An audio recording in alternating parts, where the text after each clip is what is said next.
So last week, I did an episode about how much I love and am a big fan of Mirror's Edge, which of course is me being me and a gamer. I'm like, I would absolutely love to just play those games again. I thought about all the worlds and the characters, and then I had a revelation of a show I used to watch that follows almost something to the T as far as character and a little bit of how the world is, minus the parkour. And now I'm like, no one else really knows this show. And everyone I talk to, especially when they're around like my age, never really watch the show or know about it. And it's a little heartbreaking because it's an actually pretty good show. The premise was solid. But for whatever reason, honestly, like no one ever really watched it and it got canceled after its second season. Mainly just for that reason. No one really watched it in the second season, but it got really good views and really good reception during the first season. But man, like this show really needs like that exposure. This show really needs people to know about it because for the time that it was out, it was actually pretty groundbreaking. And it came from one of like kind of the one of the most acclaimed directors now, even though he wasn't a director on the show, he was a creator. But still, to come from his brain at that time in the early 2000s, and when I say early, I mean early, like 2001 is when the show came out. So he hadn't even made Avatar yet. He had just barely made Titanic. But to still come out and be like, I want to do a show and it's going to have this premise. And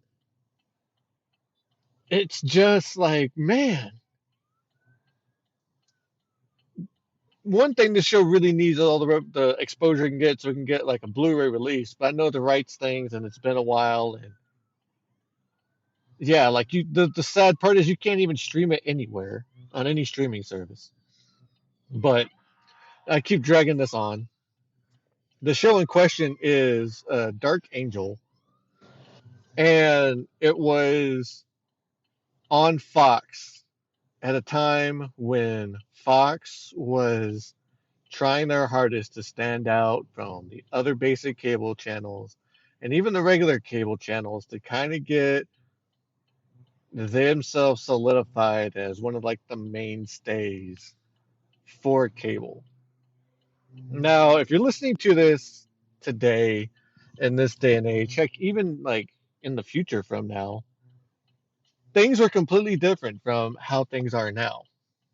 Now you probably even like grew up in a household that didn't have cable, that just solely had Netflix, Disney Plus, Hulu, Peacock, Tubi, you name it, Shutter, whatever streaming service that there millions of like, well, at least a couple, maybe 100, if not like close to 100 streaming services that exist that are now in everyone's homes and easily acceptable. Cable used to be the thing. This is before internet became what it was or what it is as a mainstay for the household for just about everything in the household.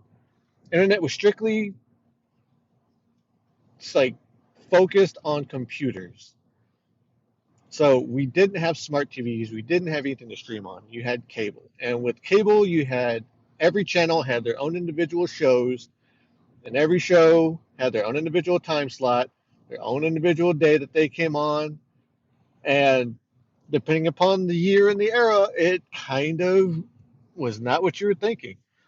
Before the internet really took off, and heck, even now, like if you were still have cable, like most of the big name shows come on Sunday night, 7 o'clock, because that's usually like the start of prime time, and that's always been a prime time block for TV is a 7 to 9 on a weekday or a weekend. mainly the weekdays. Back in the early days when this show was on, because everyone's home. Everyone just got done eating dinner, seven or starting to eat dinner, and everyone's eating in front of the TV. So at 7 o'clock, the most eyes you're gonna get is gonna be in that time frame between 7 and 9, because at 9 is usually when the kids go to sleep or the parents are putting the kids down. Everyone's getting ready to go to bed. If not, they're ready to just fell asleep in front of the TV. So every single channel had their own day for their own show, a specific block, which again usually 7 to 9, and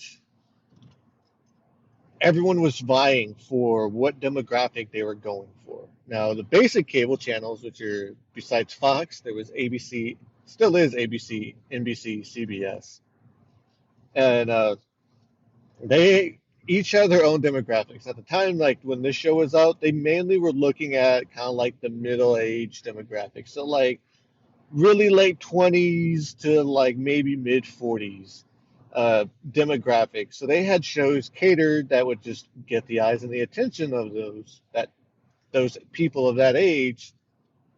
And Fox was trying more so to capitalize on the demographics that were not being focused on, which was the very younger demographics. So like the 16 to 25 age, just because those channels were not focused on it. So they opened it up for Fox to say, let's try and do something that's a little edgy, it's a little more catchy, that's very exciting, that will pull in even these younger viewers to want to watch our network.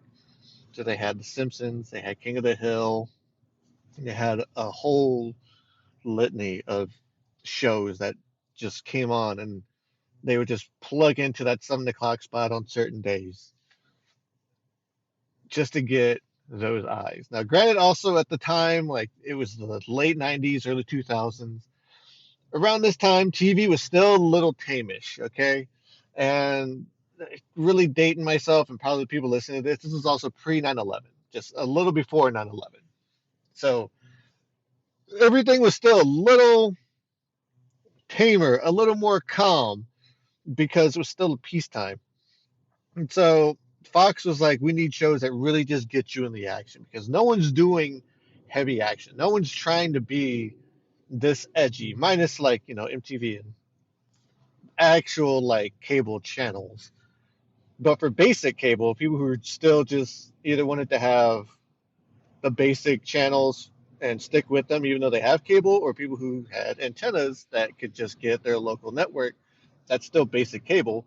Because Fox has an NBC and ABC and CBS still have all affiliate stations throughout all of these little cities and towns that cast out the signal in their broadcast. They're broadcasting their programming to them still.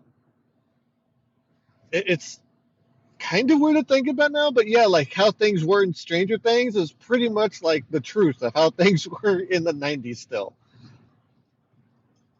So Fox took a chance on Dark Angel. And Dark Angel is a show that really changed a whole generation at that time and almost every generation moving forward. The stories, the premise, all were probably not as notable as the fact of the show gave us Jessica Alba, one of the hottest actresses around, even to this day. She's still up there in looks. But this was her big break. This was her leaping point. And the show gave her that platform. And she handled the role like a total boss and a total badass. But we'll get everything to Jessica Alba later. But the premise of the show is one thing that always stuck out to me.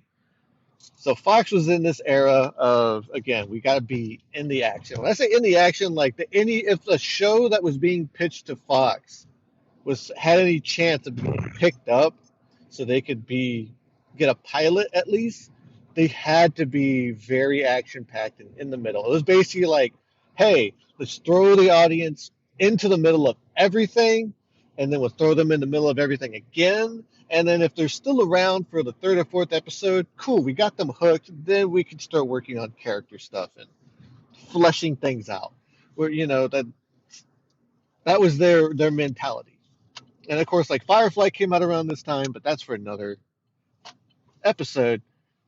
But it still plays into how things were at Fox, just because Firefly, when you watch the Blu-ray release of it, has all the episodes in order, tells a cohesive story, hits all the notes it needs to, and continues their storylines as well paced and on every beat that they need to hit. So that way, it keeps you involved. It keeps everyone involved. And it makes everyone fall in love with just the characters and makes the situation, the stakes even higher because you're also in the world and shown that yeah, anything can kind of happen.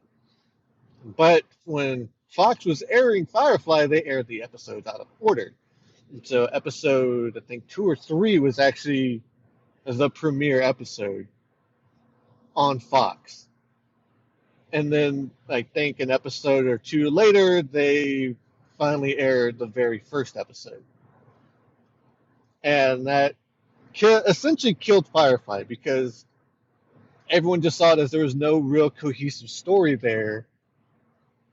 And it didn't really take until after the home release came out and everything was in order that it started to make sense. And it's one of the most praised shows around.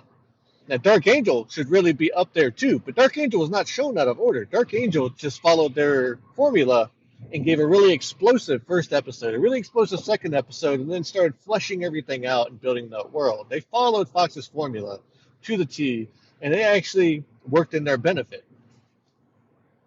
And that's mainly, again, because the show was created by two people who would become very big names and synonymous with a lot of big things. It was created by James Cameron and Charles Egley. Everyone knows who James Cameron is. He is a big acclaimed director.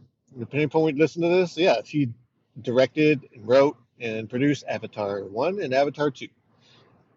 But before that, he had only just a handful of movies under his belt that he had directed, was making a name for himself, and then decided to get into TV.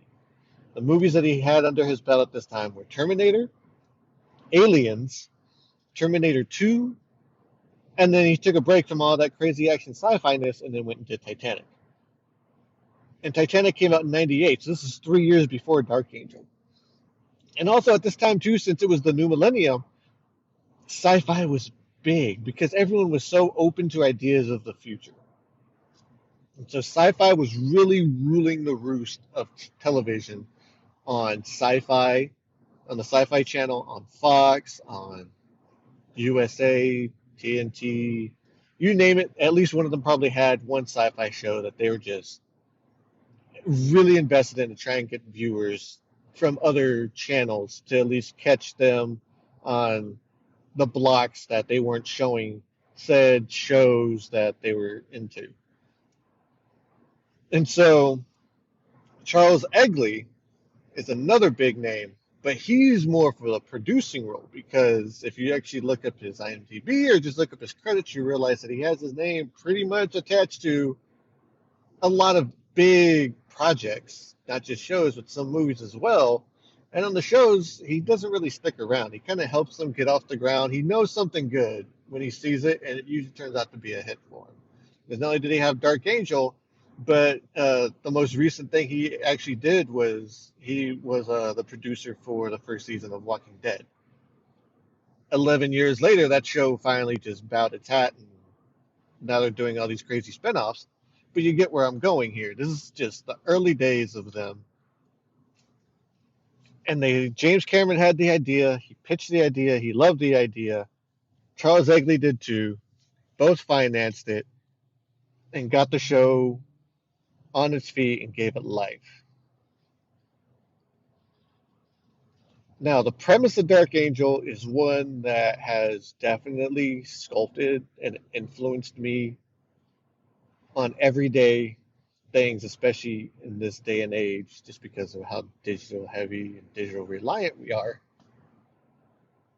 But the basic gist of it, before I get to the actual turning point of the scenario for the entire show, the main premise is a group of transgenic humans are being held in a facility because they're being trained to be super soldiers as part of a secret government program. And so they are taken from birth, had their genes spliced with genes of other animals to get their abilities, like cat-like vision for night sight, and enhanced hearing from bats, you name it. It was basically put into these kids to make them super soldiers. The group at some point realizes that there is a bigger world out there than or beyond the walls that they know, and they decide they just want to break out and go be a part of that world. So they end up breaking out, and this is not really a spoiler because it's quite literally the first 8 minutes of the show. They end up breaking out of the compound and getting chased in the Colorado in the middle of the winter time. Some of them get recaptured. A few manage to escape, and one of the ones that manages to escape is a girl called Max. Now, the timeline for this takes place in 2009 when the escape happened. And after that, Max has a crazy backstory that's kind of touched on a bit. But the overall gist is now fast forward, I believe it's like 2020, 2020 or like 2030 in Seattle. The US is this third world country because this is where the main premise of the show is that it kind of sets the tone for everything.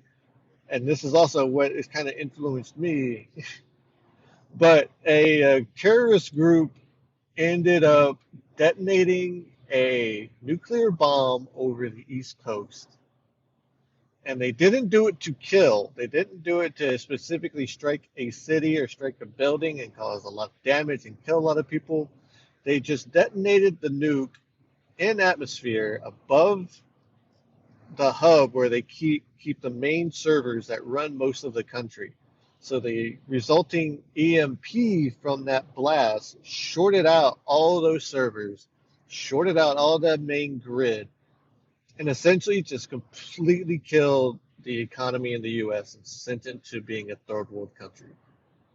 As they said in the show, all the ones and zeros ended up just turning into zeros. So everyone lost their money.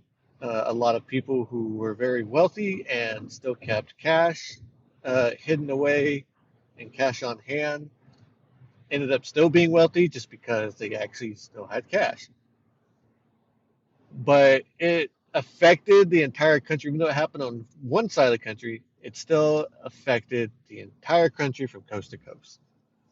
And so now they're living in this dystopian America where martial law has been in effect until they can restore some kind of order and structure for the country, which, I mean, well, let's be honest, like if that were to happen, even to this day, like with government just being government, we're not gonna get back on our feet in a week. We're not gonna get back on our feet in a month. Hell, we won't even get back on our feet in 10 years because everyone's still gonna be fighting over how we should do shit to recover and progress. So I kind of get a little bit idea of how bad everything is. Uh, there's a scene where Max is trying to get gas for her motorcycle, and I believe the price for gas, she's getting it from a tanker. She's not going to a gas station. She's getting it from an actual fuel tanker. Uh, the trailer that's towed by a truck that's being rationed out and regulated by the military. I think it was like $14 or $16 a gallon. And whatever they get, whatever they could afford, and whatever they get, they would have to last them until another resupply, reshipment, another truck essentially got there to give more gas. So like that's how bad the country is in that time. So Max is working during the day as a delivery girl for essentially this rinky-dink put-together post office in Seattle. And by night, she is a cat burglar using her transgenic superhuman skills to help her steal quite a few high value piece things that she might see on some deliveries, and just to help her get by. She ends up trying to rob the house of a millionaire, and essentially a millionaire. He's not really hinted at how rich he is, but he's rich. And he is a kind of like a whistleblower. Like a vigilante whistleblower who's just extremely wealthy. But she catches them while they're still hiding someone that they're trying to protect. They think that she's there to assassinate her. He ends up recognizing who she is because of the barcode on her neck and being familiar with the program that she was associated with back in 2009 after doing some research that he was going to try and blow the lid off of by whistleblowing on that. So he knows what she's capable of. He knows who she is, not necessarily name wise, but he offers her like, "Hey, look, if you help me, I can help you find some of your quote unquote siblings that also escaped that night." And so she's very reluctant, very hesitant. She says, "No, I don't want to do it. Screw you. Just, it's going to do me." She ends up seeing on the news later that during the transport of trying to get the mom and the child to a safe location, they end up getting ambushed. The daughter gets kidnapped and taken for ransom, and the guy, Logan, ends up getting shot in the back and gets paralyzed from the waist down.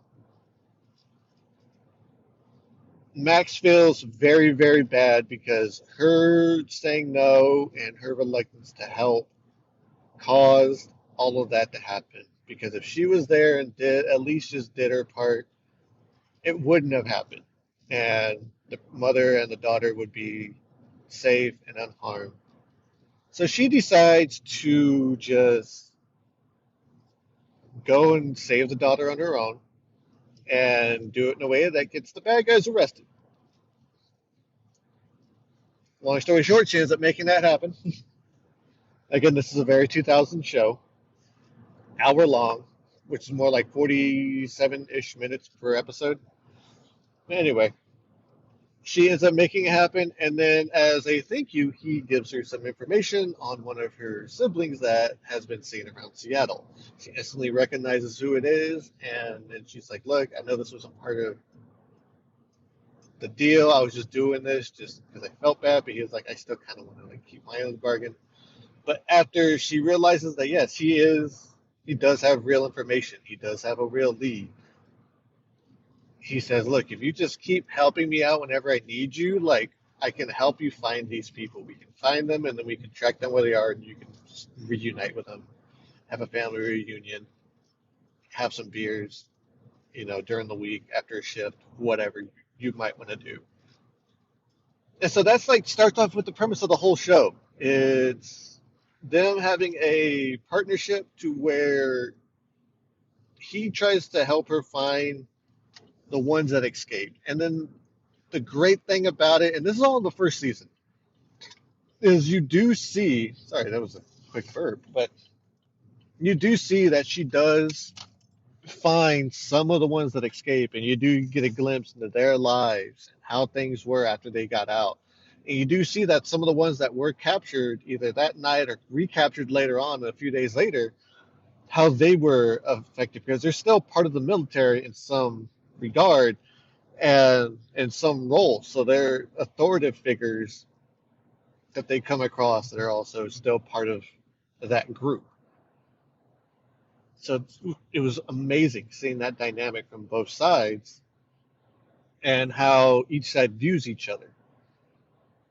Now, I did skip over the fact that the government, uh, the people that were running the project are still looking for them even after they escaped 20 years later, just because, or like 10, 15-ish years later. But anyway, sometime later, they're still looking for them because after they escaped, the project got shut down, and the guy that runs it is still looking to get the ones that are out there back and finds a way to kind of just rehabilitate them, uh, reprogram them, so that way he can get back into the whole super soldier game and find out, which countries would be interested in having the use of his genetically modified soldiers. But it's still amazing to me how this first season, which is like almost maybe, I don't know, 15, 20 episodes long, just goes through so much, covers a lot story wise, hits their beats, keeps everything in continuity, and then ends on the craziest cliffhanger ending like ever. And it kept everyone and was watching it very intrigued, very like they just hooked. They were all just hooked. I was hooked. Heck, even sometimes to this day, like I'll just go on YouTube and like look up the season finale of season one of Dark Angel. One, because the soundtrack on the song on the end, just chills. And I wish they had released that in link, because Lord knows I'd just be playing the hell out of it. But I digress.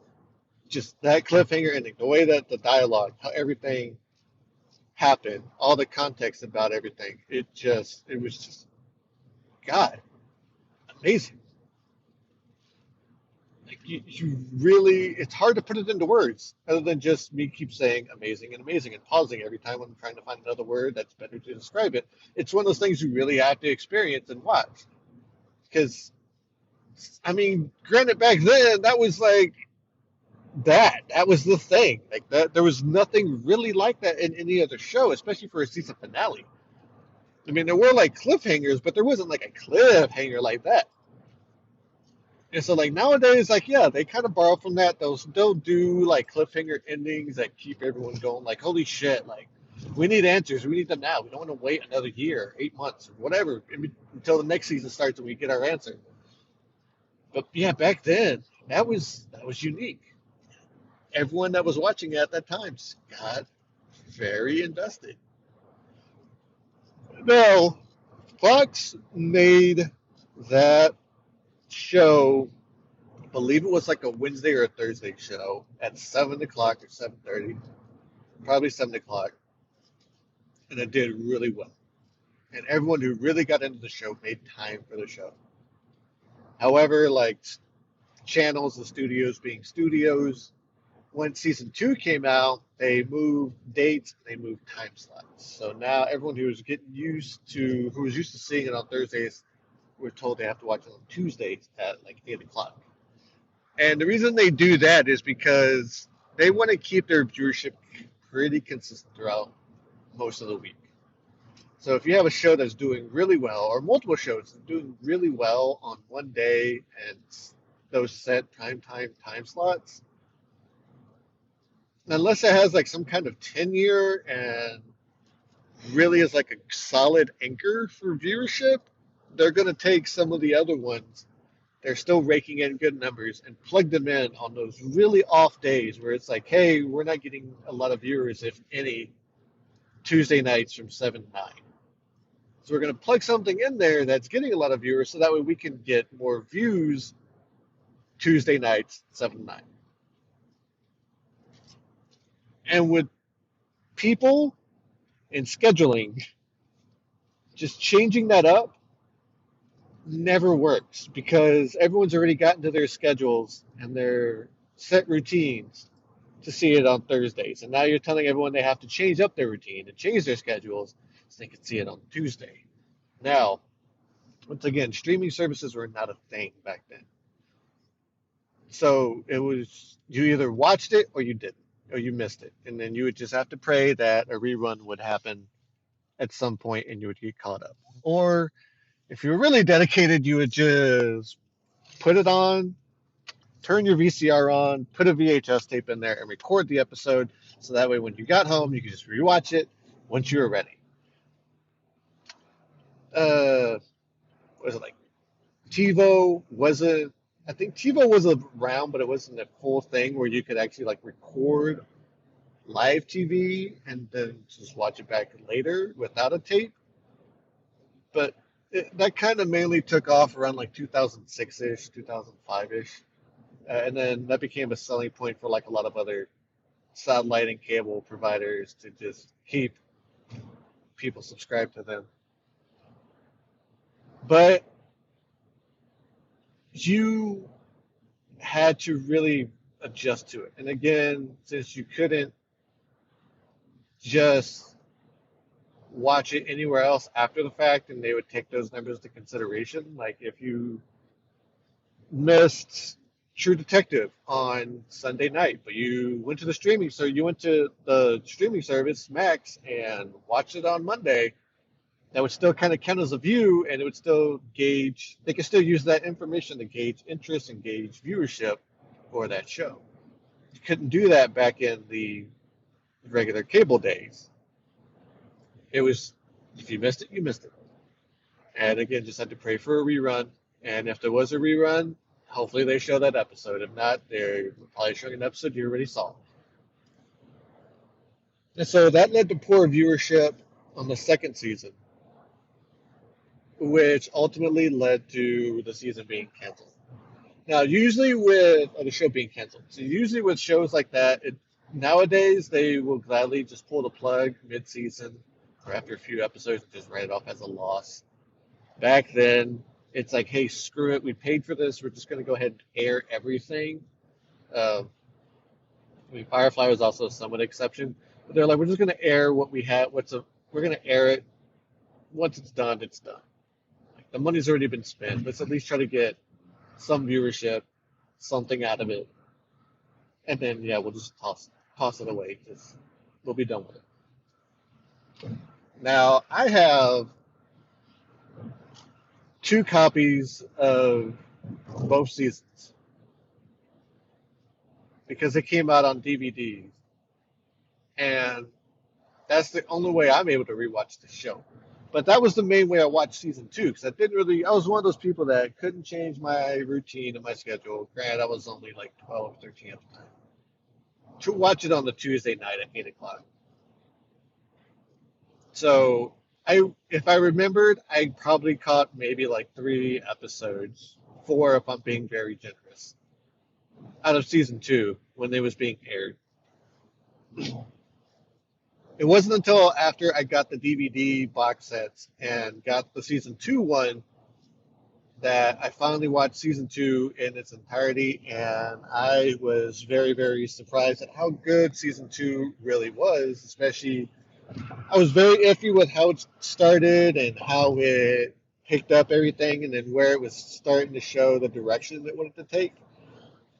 Essentially,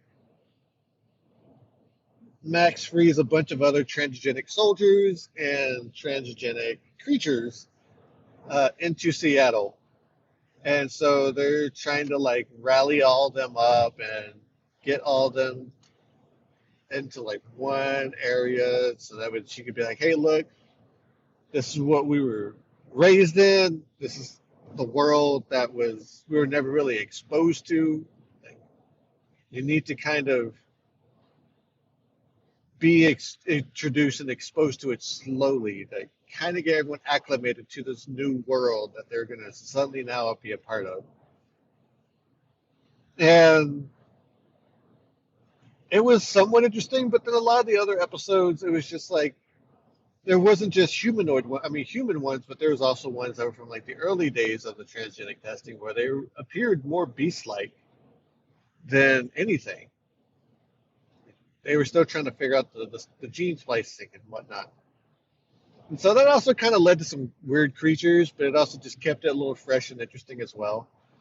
But once it got to like the season 2 finale and the way it ended in a way that was going to completely set up and blow this world up. And the stories that we're going to follow are going to be even more like dynamic and epic. But sadly, that was never meant to be. It never was going to come to fruition.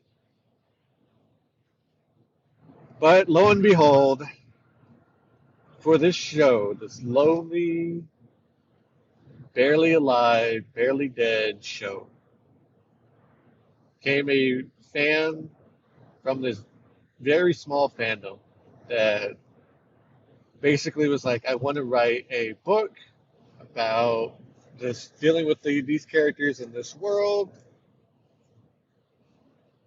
Would it be okay? He was given the green light to do so, and so he wrote the first book called Before the Dawn, which takes place from the time that Max escapes the facility, the military facility, to when the pulse happens, and a little bit before episode 1 of the entire show. So it fills in that gap for us. And it does it in a way that respected the stories that were laid out about that time, and also respected the characters as to how they were and kept their motives and everything about them to the T as to how they were in the show. The book was at least well received enough to where he was given the green light to write more books, and so he decided to write the second book, which was Skin Game, which actually takes place after the season 2 finale. Not immediately after, but it's almost like a pseudo season 3, spiritual successor season 3, and that was a pretty interesting read, story-wise, but it still kept the world and the characters and the proper respects that they needed to have. And so it gave fans more of what they wanted, more of what they craved from this show and from this world, this whole story arc. And then he finished off the trilogy of his books by doing After the Dark, which wrapped up everything. So it was pretty much like these series ender. It wrapped up all the storylines, all the story arcs that it needed to, and hit all the beats just right. And it did so in a way that was like, even I was just like, I am satisfied. I'm very satisfied with this thing.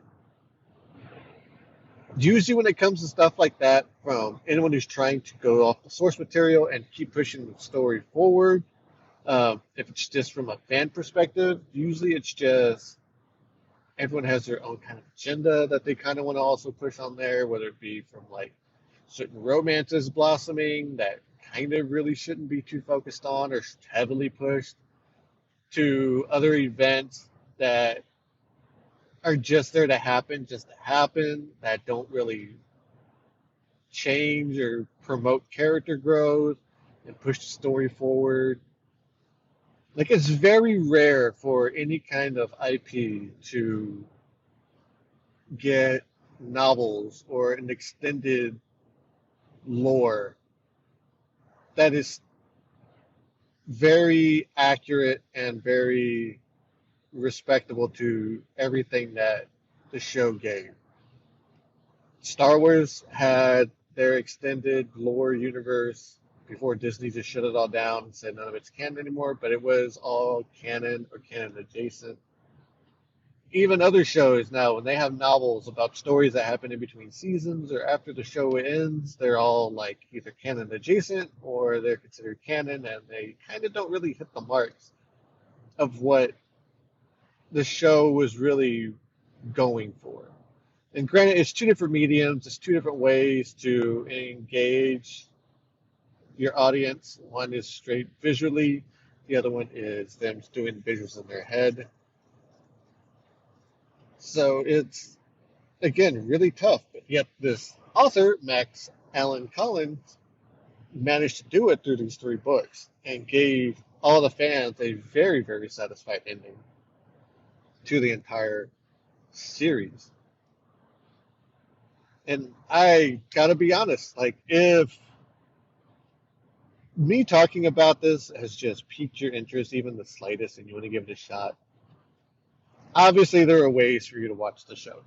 It's not streaming anywhere. I recorded this episode earlier on my ride to work.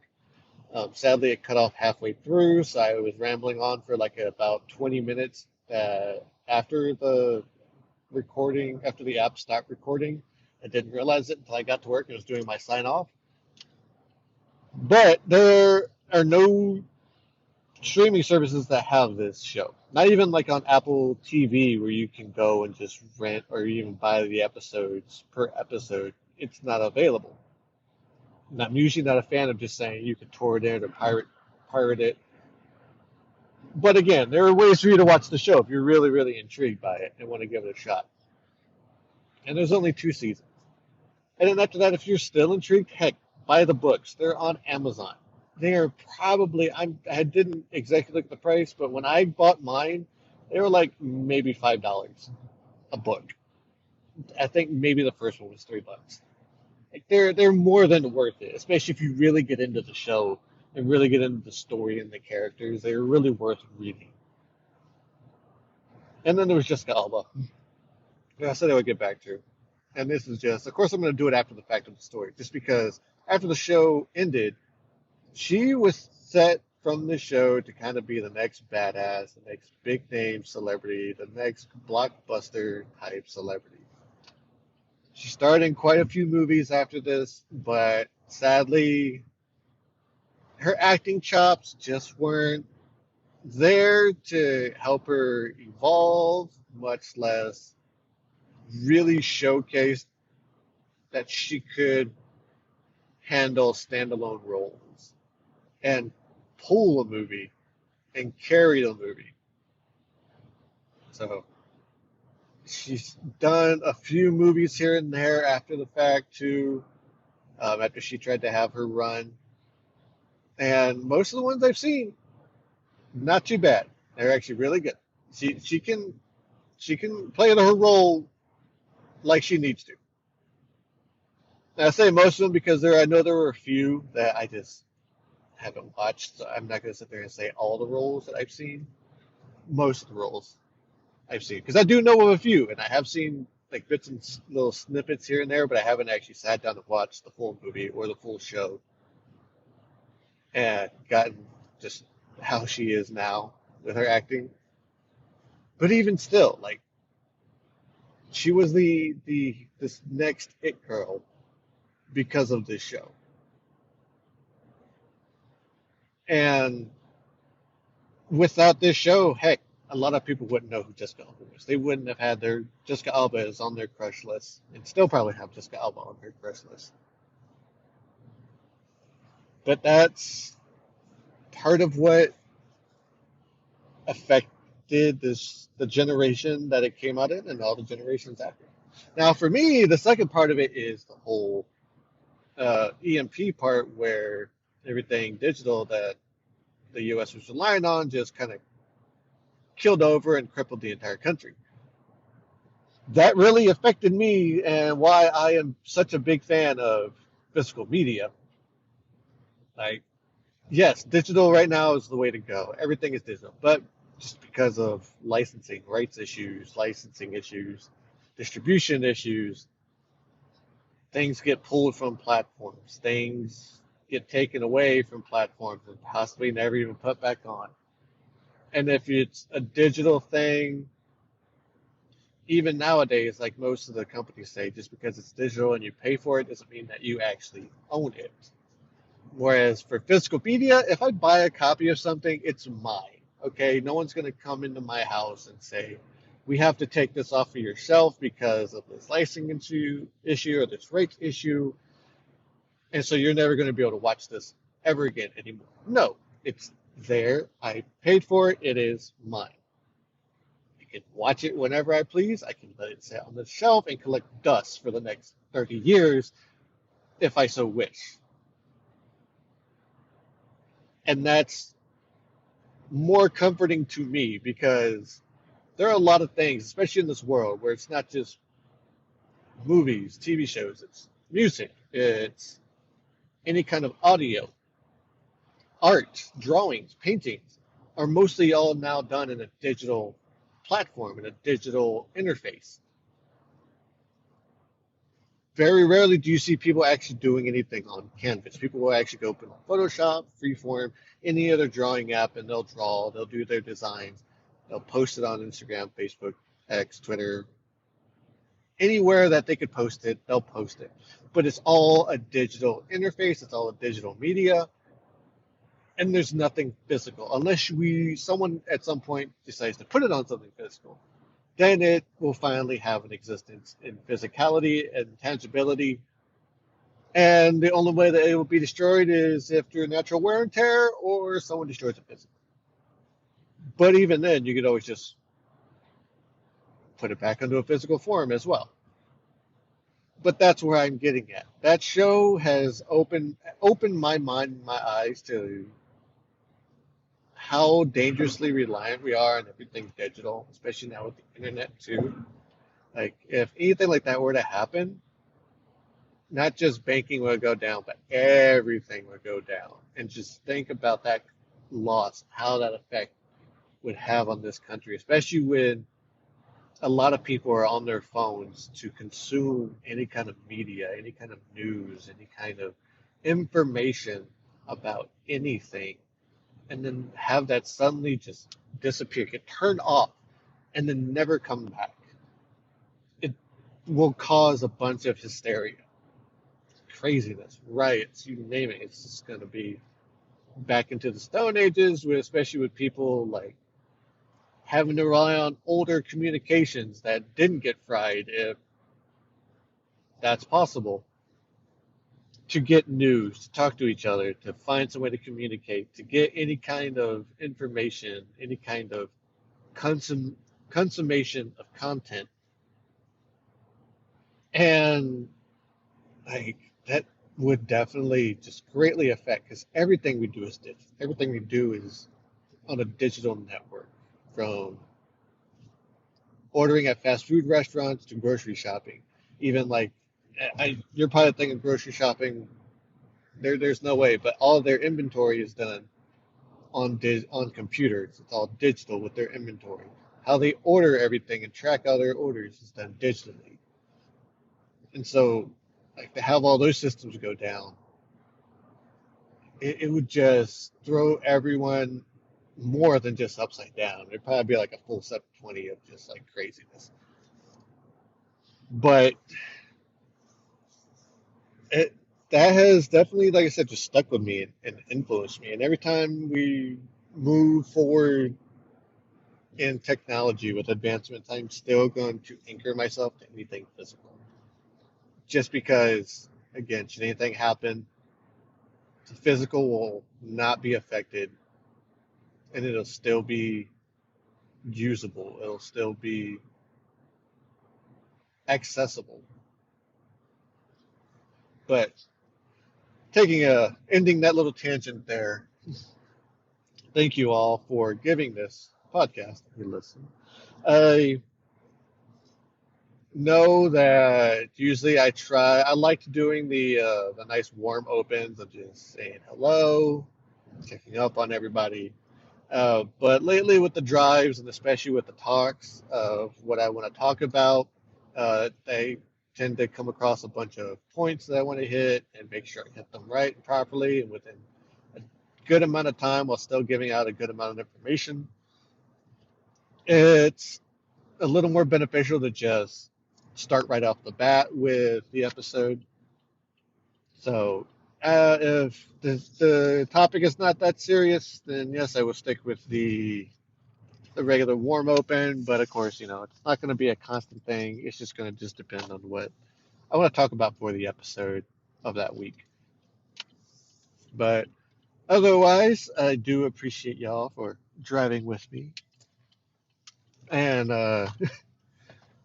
luckily, was a little more structured and coherent compared to the first recording, because I already got everything out and was thinking about how I probably could have discussed everything and connected my points a little easier. And again, like the recording just dropped.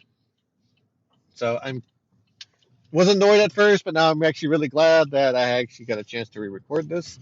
I just got to find a way to record the topic that I want to talk about next week at some point and still stay ahead of my cache and updates of, or like from my backlog or my catalog of episodes that I've been recording. So yeah, um, appreciate all y'all. Appreciate everything, all the support, all the listens, and definitely still going to be doing the updates as well around the end of every month, just talking about my 366 days of horror. So you may experience a little bit of random break here or there. Hopefully, I'll try and ease them in to where they don't just jump in between like a part one and a part two of episodes. I'll try and get part one and keep part one and part two usually together, but if I could just squeeze it in afterwards, kind of naturally, and not be a little bit jarring or a slight 180. Yeah, well, it's all very fluid still. But I will see you all next time on my next drive next week. And I hope until then, y'all stay safe, take care of each other, take care of yourselves, but more importantly, get everything on physical media. Love y'all. Later.